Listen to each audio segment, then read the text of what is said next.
প্রিয় দর্শক, হযরতে মুসা আলাইহিস সালাম শিশুকাল থেকে দুধপান শেষ হওয়া পর্যন্ত তার নিজের মায়ের কাছেই লালিত পালিত হয়েছিলেন। আল্লাহর অপার কৌশলে মুসা আলাইহিস সালামের মা নিজের সন্তান মুসা আলাইহিস সালামের দাইমা হিসাবে ফিরআউনের প্রাসাদে যাতায়াত করতে থাকতেন। পরে যখন মুসা আলাইহিস সালামের দুধ ছাড়ানো হলো, তখন তার মা আবার মুসা আলাইহিস সালামকে ফিরআউনের স্ত্রী আসিয়ার হাতে সুপুর্দ করে দিলেন।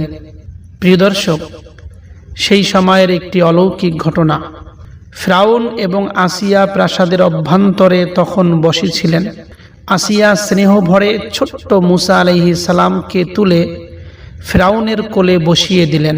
কিন্তু হঠাৎই অপ্রত্যাশিত এক ঘটনা ঘটে গেল।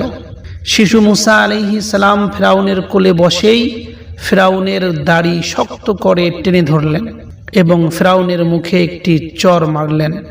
কিছু রিওয়ায়াতের মধ্যে পাওয়া যায় যে মুসা আলাইহিস সালামের হাতে তখন একটি ছোট্ট লাঠি ছিল। সেটি দিয়ে মুসা আলাইহিস সালাম ফিরআউনের মাথায় আঘাত করেছিলেন। ফিরআউন তাহা দেখে ক্রোধে অগ্নিশর্মা হয়ে উঠল। ফিরআউন তো আগেই জ্যোতিষীদের ভবিষ্যৎবাণীতে আতঙ্কিত ছিল যে একজন বনী ইসরাইলের শিশু একদিন ফিরআউনের রাজত্ব ধ্বংস করবে। তাই ফিরআউন চিৎকার করে বলল, আমার ধারণা হলো এই সেই শিশু যার হাতে আমার রাজত্ব ধ্বংস হবে।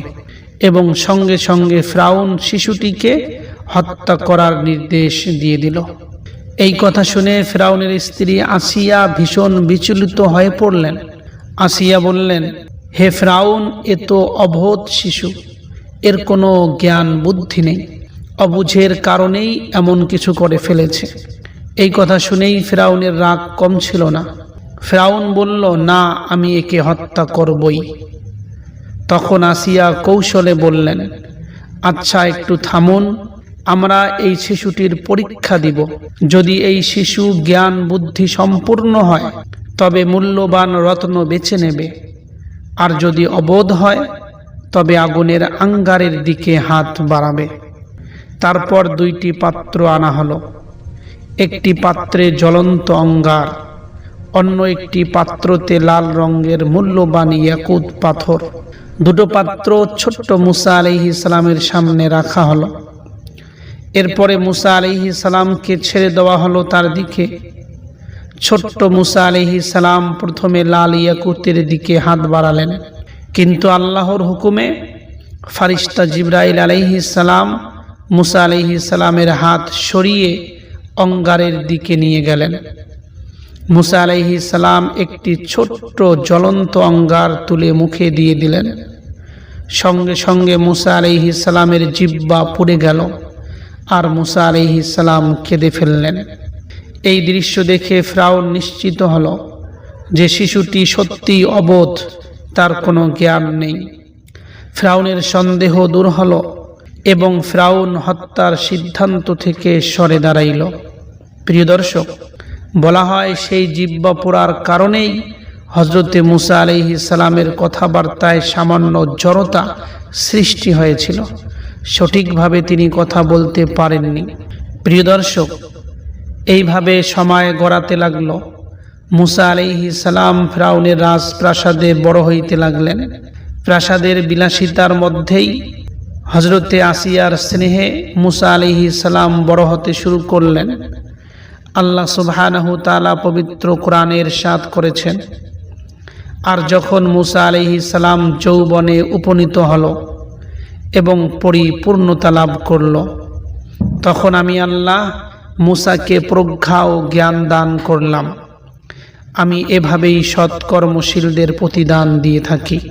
প্রিয় দর্শক, মুসা আলাইহিস সালাম ছিলেন অত্যন্ত সুদর্শন, বলিষ্ঠ, জ্ঞানী ও বিচক্ষণ। মিশরে তিনি ফিরআউনের পালক পুত্র হিসাবেই পরিচিত ছিলেন। সবাই মুসা আলাইহিস সালামকে জানত যে ইনি মিশরের ফিরআউনের পালক পুত্র। ফলে মুসা আলাইহিস সালামের ব্যক্তিত্বে ছিল স্বাভাবিক প্রভাব এবং মর্যাদা। সবাই মুসা আলাইহিস সালামকে সম্মান করত। কিন্তু মুসা আলাইহিস সালাম তিনি জানতেন যে তিনি কিপ্তি নন, ফিরআউনের বংশভূত নন, বরং তিনি বনি ইসরাইলের সন্তান। তাই যখনই ফিরআউন এবং তার অনুচররা বনু ইসরাইলের উপর অত্যাচার চালাতো, মুসা আলাইহিস সালামের হৃদয় ব্যথায় ভারী হয়ে উঠত। মুসা আলাইহিস সালাম প্রায় বনু ইসরাইলের পক্ষ নিয়ে কথা বলতেন এবং নির্যাতিতদের সাহায্য করতেন। একদিন মুসা আলাইহিস সালাম নগর পরিদর্শনে বের হলেন। প্রাসাদ থেকে বার হয়ে যখন অনেক দূরে চলে গিয়েছেন, হঠাৎ মাঠের মধ্যে দেখতে পেলেন এক কিপ্তি অর্থাৎ ফিরআউনের বংশের লোক অপর একটি ইসরায়েলি ব্যক্তিকে নির্মমভাবে প্রহার করছে। এই দৃশ্য দেখে মুসা আলাইহিস সালাম থমকে দাঁড়ালেন। নির্যাতিত ইসরায়েলি মুসা আলাইহিস সালামকে দেখে সাহায্যের জন্য আর্তনাদ শুরু করল। মুসা আলাইহিস সালাম এগিয়ে গিয়ে কিপ্তিকে নিবৃত্ত করতে চেষ্টা করলেন, কিন্তু সেই কিপ্তি অত্যাচার থামালো না। অনেক চেষ্টা করেও যখন কিপ্তিকে থামানো গেল না, তখন মুসা আলাইহিস সালাম ক্রোধে একটি ঘুষি মারলেন ওই কিপ্তিকে। মুসা আলাইহিস সালামের উদ্দেশ্য ছিল কেবল অন্যায় থামানো, সেই কিপ্তি ব্যক্তিকে হত্যা করা নয়। কিন্তু ঘুষির আঘাতে ওই কিপ্তি ব্যক্তি লোকটি সঙ্গে সঙ্গে মারা গেল। ঘটনাটি অনাকাঙ্ক্ষিত ছিল, তাই মুসা আলাইহিস সালাম অনুতপ্ত হলেন। এদিকে খবর দ্রুত পুরো মিশরের মধ্যে ছড়িয়ে পড়ল যে কে যেন কিপ্তির একজন লোককে হত্যা করেছে। ফিরআউন এই খবর শুনে ক্রুদ্ধ হল, কিন্তু কেউ জানত না সেই ফিরআউনের বংশের লোক কিপ্তিকে কে হত্যা করেছে। ফিরআউন এই হত্যাকারীকে খোঁজার জন্য সৈন্যদের লাগিয়ে দিল, আর সৈন্যরা এই কিপ্তির হত্যাকারীকে খুঁজতে শুরু করল। এর পরের দিন মুসা আলাইহিস সালাম আবার শহরে বার হলেন। শহরের পরিস্থিতি জানতে চেষ্টা করতেছিলেন। কেউ কি জেনে গিয়েছে তিনিই ওই কিপ্তিকে হত্যা করেছিল? কিন্তু মুসা আলাইহিস সালাম প্রাসাদ থেকে কিছু দূর যেতেই আবার দেখতে পেলেন সেই আগের ইসরায়েলি আবার আরেক কিপ্তির সঙ্গে ঝগড়ায় লিপ্ত ছিল। সেই ইসরায়েলি ব্যক্তি আবারও মুসা আলাইহিস সালামকে দেখলে সাহায্য চাইতে লাগলেন।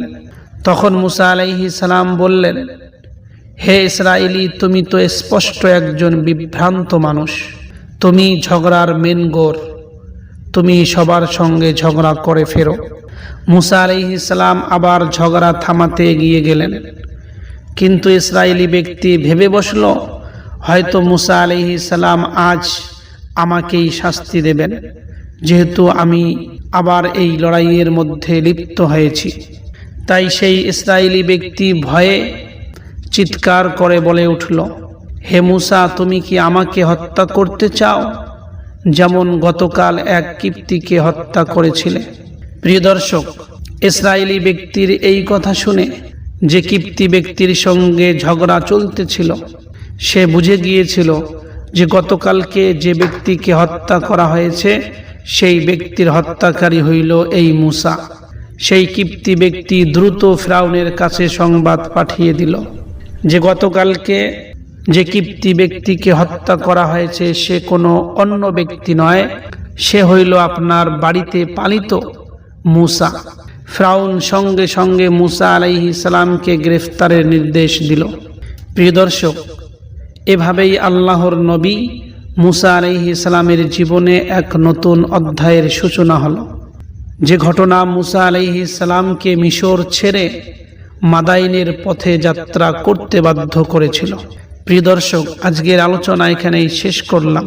আগামী পর্বে আমরা জানতে পারব কিভাবে মুসা আলাইহিস সালাম মিশর ছেড়ে দিয়ে মাদাইনের দিকে গিয়েছিল এবং মাদাইনের মধ্যে হযরতে শুআয়ব আলাইহিস সালামের সঙ্গে দেখা হয়।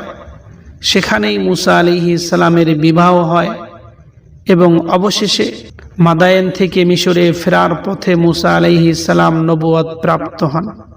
সেই সমস্ত পরিপূর্ণ আলোচনা আগামী পর্বের মধ্যে আবার আমরা দেখব ইনশাআল্লাহ। আসসালামু আলাইকুম ওয়া রাহমাতুল্লাহি ওয়া বারাকাতুহু।